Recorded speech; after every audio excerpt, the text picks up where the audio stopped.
Good morning everyone, welcome back to my mini vlog. তো আজকে সকাল সকাল শুরু করেছি আদা দিয়ে লিকার চা, কেননা প্রচণ্ড শরীর খারাপ, সর্দি হয়েছে, গলা ধরে আছে। তো কোনো কিছু আমি ভালো করে সেরকম ভিডিও করতে পারিনি, তো যেগুলো ছোট ছোট ক্লিপ করেছি সেগুলোই নিচ্ছি।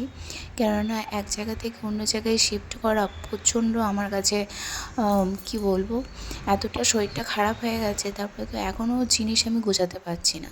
তো এইটা আমি হালকা পাতলা করে একটু ঝোল করেছিলাম সজনে ডাল দিয়ে, সব কিছু সবজি দিয়ে। তো এখনও এই জায়গাটা প্রথমে সবার আগে আমি কিচেনটাকে আগে পরিষ্কার করছি, কেননা খাবার জায়গাটা আগে পরিষ্কার করা দরকার, নাহলে প্রচুর অসুবিধা হয়ে যাচ্ছে। তো এমনি সব পরিষ্কারই ছিল, কিন্তু একটু তেল ছিটে ভাবটা ছিল, তো সেইটাই আমি পরিষ্কার করার জন্য এখানে চলে এসেছি ঘষে ঘষে। তো এখানে আমাদের এখনও গ্যাসের লাইন পাইপ এখনও লাগানো হয়নি, মানে কোনো মতোভাবে কাজ চালানোর মতো এখানে চালাচ্ছি।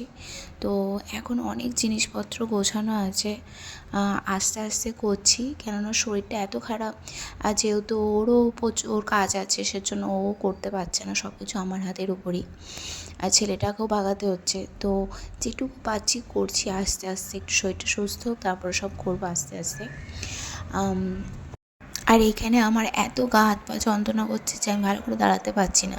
কিন্তু আমার কোনো জিনিস পড়ে থাকলে না আমার একটু ভালো লাগে না, ভাবলাম একটুখানি গুছিয়ে দিই, একটুখানি করে রাখি, যতটা পারি আমি করার চেষ্টা করি, কারণ আমার এমনি ফেলে ফেলে রাখার আমার কোনো ইচ্ছা হয় না। তো যেটুকু পারি তাড়াতাড়ি সব কাজগুলো শেষ করার চেষ্টা করি। তো এইখানে আমি উপরে উঠে গেছি, দেখো নিচে হচ্ছিল না বলে উপরে উঠেছি, উপরে বসে বসে সব পরিষ্কার করলাম। এরপর সব যে মশলাপাতিগুলো সেগুলো সব সারি সারি করে রেখে দেবো, কেন রান্নাটা তো করতে হবে, রান্নাটাই আগে, সবাইকে তো টাইমে টাইম খেতে দিতে হবে। তো এখানে সব আমি মশলার গুঁড়োগুলো লাইন করে রেখে দিচ্ছিলাম।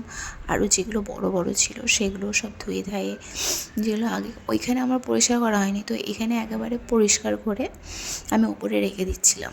তো এইখানে যারা যারা জানে যে ঘর পাল্টালে যে কতটা কাজ হয়, তার উপর একা হাতে সব কিছু করা প্রচণ্ড, কি বলবো বলে বোঝাতে পারছি না, এতটা অসুবিধা হচ্ছে ধারণার বাইরে।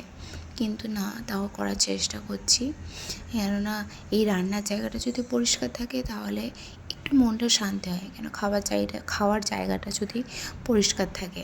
তারপরে এই বড় কোটোগুলো সেগুলো একটু পরিষ্কার পরিষ্কার করে রেখে দিচ্ছিলাম।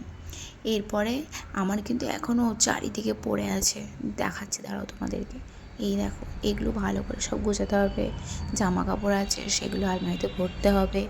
তারপরে আমাদের নিচে, মানে আমরা 3 তলায় থাকি, তো 2তলা আর একটা ফ্যামিলি আছে, সেখানে একটা ছোটো বাচ্চা আছে, তো ছেলেটাকে নিয়ে গিয়েছিলাম সেখানে খেলতে।